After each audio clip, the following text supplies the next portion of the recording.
moving on to our final segment. This one actually came from a news article as well. All three of these stories came from news articles. I was just kind of flipping through this week and seeing what was out there. And this segment is basically about liposuction and the risk of liposuction injuring your intestines or other organs like your liver or your lungs. And that probably sounds crazy. I mean, to me, I totally get it. I'm going to show you guys some pictures, try and educate you on what all that means. So this comes from a story out of Florida. The Florida Medical Board is going after a doctor, I can't remember, Dr. Insafil. This guy's a board-certified plastic surgeon, though. There's an article if anybody wants to look it up. Was he making a TikTok? No, actually, that we are going to talk about that. I know exactly what you're thinking. So apparently this doctor, who is a legit board-certified plastic surgeon, had 2 deaths from BBL in 3 months, and another patient that had really severe injuries from a BBL. And so when I hear that, the first thing I think of is, oh, well, they had a fat embolism, because if you guys have watched the show before, you know I hate BBLs. I won't do them. I think they're terrible surgeries. Not terrible, but bad.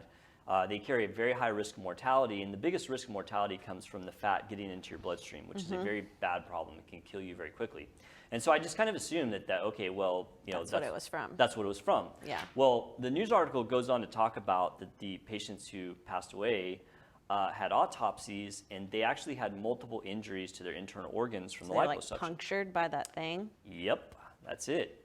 Gross. So I'm not going to, beat this doctor up. I mean, I'm going to talk about the risks of that happening. I will say that having all three of the patients had it too, the 2 that died and the...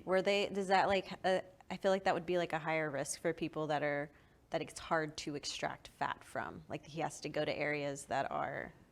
That definitely, I think that you are onto something, and that's something I didn't even mention there, but I do agree with you. Like when you're doing, and one of my gripes they're like smaller girls, but they still want to have the BBL, and there's no place to get the fat. I think that when you're struggling to get fat from areas you normally wouldn't maybe go get fat from, because you have to have it to do the fat injections for the Brazilian butt lift, you are kind of putting yourself into some dangerous territory, and that's one of the reasons I don't like BBLs. Where do they usually pull fat from? I mean, the common areas on women are the abdomen, the hips, the flanks, thighs. But, one thing I've noticed about BBL patients when you see the befores and afters on social media, and a lot of people I think don't notice this, they almost look overly skinny, like they've been over liposuction because they need to get so much fat out, because it takes a lot of fat to plump up the buttocks. Yeah, well, I always think that with their thighs. It looks like their thighs are not proportional to their... Yeah, I mean, they just get stripped of all the fat, which is not good. I mean, you need a healthy layer of fat tissue. But yeah, I think you're onto something that whenever, you're doing a Brazilian butt lift and you got to go just hog wild, just grabbing fat from everywhere, that you are probably putting yourself in a little bit of a precarious position. But what I was going to say is, this doctor had 3 internal organ injuries from liposuction in the span of, I guess, a year. I mean, that is a bit of a red flag. I'm going to kind of do a deep dive into how common this is, but it should be exceedingly rare. Yeah. I couldn't get any super hard data on the actual risk of perforation of the intestines or organs from liposuction, because one, it is so rare. It's easier to track things that are more common. When something's like a 1 in 10,000, 100,000, it's hard to track, okay, how exactly common is it? Right. Because there's not enough occurrences to track it. So it's stated to be less than 0.1%, so less than 1 in 1,000. To me, I mean, if I was I would say that the risk really should be in the tens of thousands. Okay. Personally, I think that most surgeons in their career should never have one of these. And so, I'm trying to think how many liposuctions I've done. I mean, I do 300-400 cases a year times 15 years. I've done 5,000 or 6,000 cases. I mean, I've probably done, a couple thousand liposuction, maybe 1,000. I don't know. It's hard to say. I'd have to go back and look. But, and so in a career, you might do, a few thousand liposuctions. Yeah, I guess maybe 1 in 10,000. It should be even less than that. Yeah. So as far as how this happens, I did do a little infographic. Travis, can you throw up that little picture there, the next one? I hope it's the picture. Yeah, okay. So if you look in this picture, so the top, that big kind of peach area obviously is the skin. The layer below, that's the fat layer. And then that reddish thin layer is the muscle. Oh, there's words there, so it tells you. Okay, very good. So I put a red line where the incision on the skin would be for the lipocannula, and the arrow is like how you would run that lipocannula in, and that long blue line is where you should be liposuctioning, okay?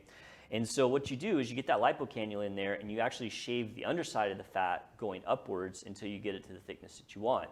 And if you notice, as you go down, there's that really big muscle layer, and then there's like fascial layer, and then there's like another layer of fat, which is preperitoneal fat. And then you get down into the goodies down there. I think they have intestines, so that'd be like loops of your bowel. And so in order for you to have an injury, you have to go from that blue line layer, which is where you should be, all the way through those layers at the bottom to get to like things like your intestines or your liver. And I'll tell you, it's not really easy to do.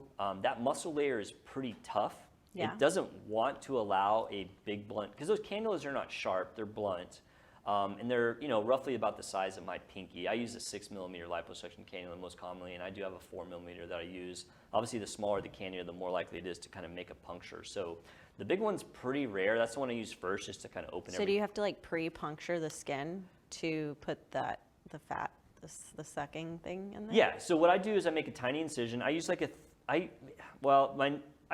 so I have to use a 6 millimeter liposuction cannula. So it's about 6 millimeters. I make it basically just big enough to get my cannula through. And the first thing you do is you inject fluid into the fat, and that fluid will decrease the risk of bleeding. It also gives some anesthetic, which hopefully you're doing it while they're asleep, but it reduces pain when they wake up. Once you get the fluid in there, then I first will take the liposuction cannula without suction on it, just to kind of make that space. Yeah. I just use it and I kind of feel that muscle layer, and I kind of open up that space between the muscle and the fat. Once I get the space open, then I actually turn the suction on and I start shaving it. And so, I mean, it sounds like you have to, you said it was blunt, so it sounds like you have to really be being overly forceful to puncture an intestine, I guess, in that picture.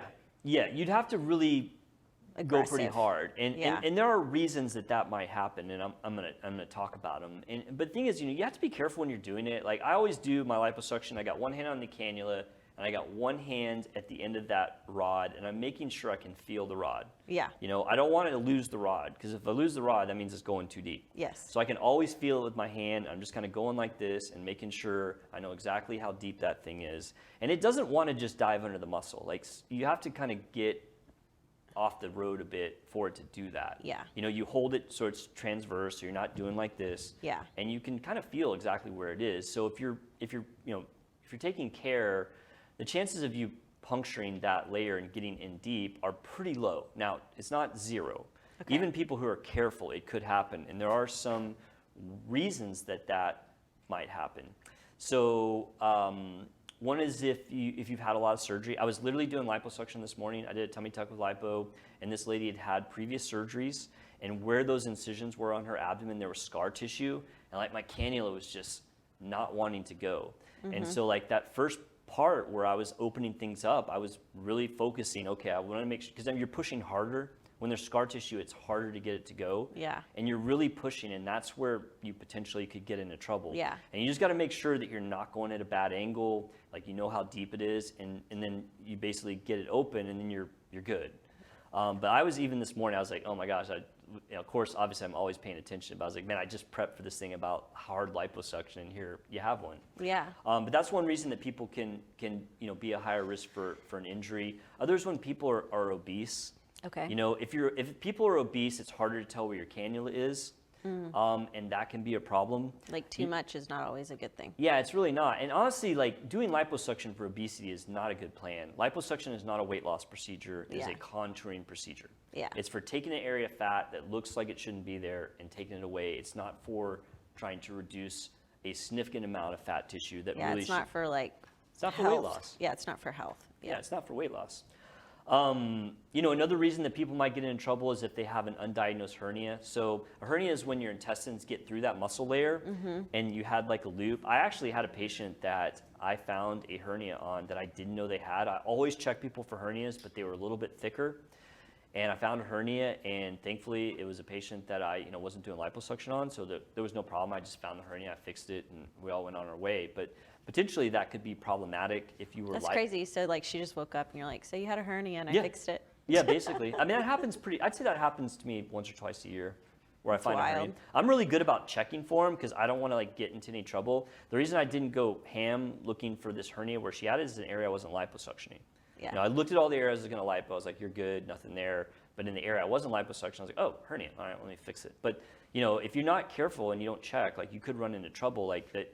You could puncture the intestine when it's in a spot where it shouldn't be. Yeah, definitely. That makes total sense. Actually, I did write BBL. So that thing that you were talking about, we're having to do a lot of liposuction. I did actually. I wrote that down. I didn't remember. So that's a good one. There you go. Yeah, we're smart. Yeah, high five. Other reasons, if you're getting liposuction under local, I'm not a big fan of this. I do it from time to time for very, very small areas on patients that I feel really strongly that they're going to do okay.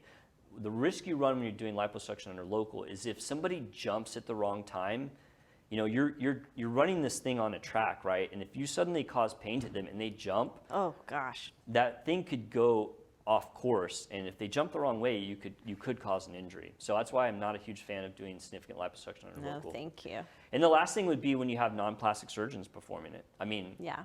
that is problematic. I mean, people think liposuction is just like sculpting a block of ice or something. It's not. You can literally kill someone doing it. And you need the right training, and you need, you know, to be vetted that you know what you're doing. Because if you do puncture, you know, an intestine, it's a bad problem. Like you're talking, you are going to be at best extremely So sick. those patients like just didn't wake up.